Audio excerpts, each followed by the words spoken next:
प्रिय श्रोतागण एवं दर्शकगण, पूर्वांचल के चर्चित सन्मार्ग न्यूज चैनल में आप सभी का हार्दिक अभिनंदन है, स्वागत है। प्राय नवरात्र में लोग चर्चा करते रहते हैं मोबाइल द्वारा या इस तरह से रास्ते में भी पूछते रहते हैं कि इस बार देवी का आगमन कैसे हो रहा है, उसका क्या फल मिलेगा। यह चर्चा का विषय सभी लोग जानना चाहते हैं। सभी लोग अपने जीवन में भविष्य को लेकर के चिंतित रहते हैं कि देवी का आने का फल हम पर क्या पड़ेगा, हमारे राष्ट्र पर क्या पड़ेगा, राजा पर क्या फल पड़ेगा। इसके बारे में सभी लोग चर्चा करते रहते हैं। तो इसके बारे में इस जानकारी को हम साझा करना चाहेंगे इस चैनल के माध्यम से आप लोगों को। इसके बारे में एक श्लोक है दुर्गा आगमन के बारे में कि शशि सूर्य गजारूढ़ा। देवी जिस दिन नवरात्र का प्रथम दिन होता है, जिस दिन हम लोग कलश स्थापना करते हैं, उस दिन के वार को देखना होता है कि उस दिन कौन सा वार है। तो शशि सूर्य गजारूढ़, शशि सूर्य, शशि माने चंद्रमा, सूर्य माने रवि आदित्य, माने रविवार और सोमवार के दिन जो है हाथी पर चढ़ करके देवी आती है दिन के हिसाब से। अब शनि भव में तुरंग में शनिवार के दिन और मंगलवार के दिन देवी आती है घोड़ा पर चढ़ करके, सवार होकर के आती है। क्योंकि कोई भी देवी देवता, हम लोग भी वाहन से जाते हैं तो देवी देवता का तो एक तरह से अपना वाहन होता है, लेकिन वार के हिसाब से होता है कि किस दिन, क्योंकि उस समय भी वाहन निर्धारित था। आज भी हम लोग रंग देख करके वाहन निर्धारित करते हैं, कपड़ा निर्धारित करते हैं कि या वार देख करके निर्धारित करते हैं कि कौन सा कपड़ा हमें पहनना चाहिए, किस रंग का पहनना चाहिए। तो इसलिए देवी देवता लोग भी आवागमन में वार के हिसाब से अपने वाहन का प्रयोग करते थे। तो शनि भौमिक तुरंग में जिस दिन देवी का आगमन शनिवार और मंगलवार के दिन होता है, दिन घोड़े पर सवार। और गुरु शुक्रे च दोलायाम, और यदि नवरात्र का प्रथम दिन बृहस्पतिवार या शुक्रवार पड़ता है, यदि कलश स्थापना उस दिन होती है, पहला दिन होता है, तो उस दिन डोली पर सवार होकर के माँ आती है। बुद्धे नौका प्रकीर्तिता।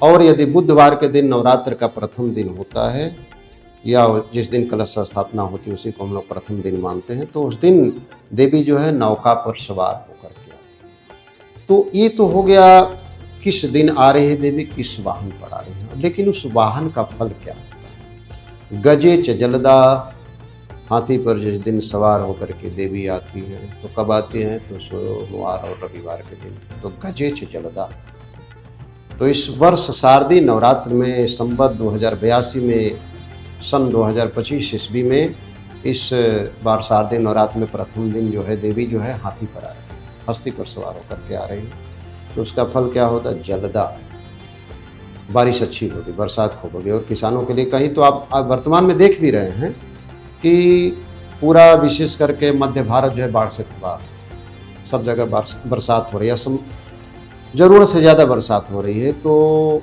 सोमवार और रविवार के दिन हाथी पर आती है देवी, तो निश्चित रूप से बारिश खूब होती है। देवी छत्रभंग तुरंग में, और जब घोड़े पर सवार होकर के आती है, कब आती है घोड़े पर सवार होकर के, तो शनिवार और मंगलवार के दिन। तो शनिवार मंगलवार के दिन यदि कलश का स्थापना का प्रथम दिन होता है, तो उस दिन क्या होगा, छत्रभंग सुरंग में, माने या तो राजा की क्षति होती है या तो राष्ट्र की क्षति होती है। देवी आती है तो राज्य के लिए ठीक नहीं है, देश के लिए ठीक नहीं है, राजा के लिए ठीक नहीं है।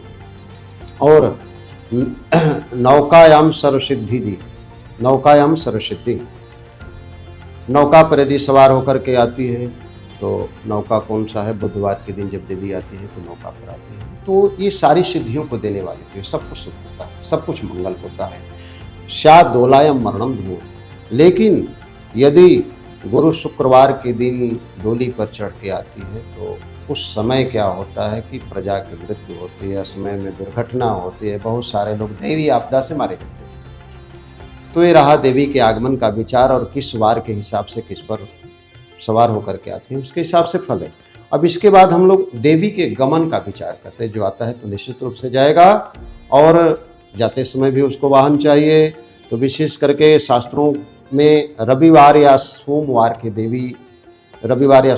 दिन देवी जाती है, तो भैंसे पर सवार होकर के जाती है। और भैंसे पर सवार होकर के जब कब या तो दशमी के दिन, नवमी तक तो नवरात्रि पर्यंत उनका पूजन होता है और दशमी के दिन उसका विदाई हम लोग विसर्जन करते हैं देवी का। तो रविवार या सोमवार के दिन देवी जाती हैं तो निश्चित रूप से राज्य में, राष्ट्र में, प्रजा में, गांव में, शहर में रोग का प्रकोप वगैरह बढ़ता है। और शनिवार या मंगलवार के दिन यदि दशमी पड़ता हो, देवी की विदाई होती है, तो उस दिन जो है देवी मुर्गा पर सवार होकर के जाती हैं।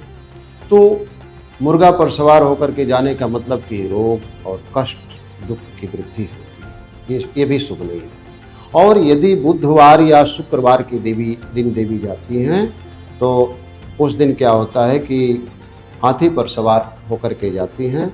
और बुधवार, शुक्रवार, इसी तरह से सोमवार है, बुध और शुक्र जो है सोमवार है। तो उस समय क्या होता है कि बुधवार, शुक्रवार के दिन यदि दशमी पड़ती है, देवी की विदाई होती है, तो सुख, शांति, समृद्धि मिलती है, फसलें अच्छी होती है, प्रजा खुशहाल होती है और इसके अलावा धन धान्य की कोई कमी नहीं होती है, अन्नपूर्णा की कृपा सदैव बनी रहती है। और यदि बृहस्पतिवार के दिन देवी जाती हैं तो मनुष्य पर सवार करके जाती है, मनुष्य उनका वाहन होता है, वो भी सुख शांति का दर्शन करती हैं। इस तरह से 9 दिनों के लिए आवागमन का विचार हम लोग वार के हिसाब से करते हैं कि देवी का वाहन कौन सा किस दिन होता है। सन्मार्ग में आप सभी का एक तरह से स्वागत है। इसी के साथ हम चर्चा को विराम देते हैं। धन्यवाद।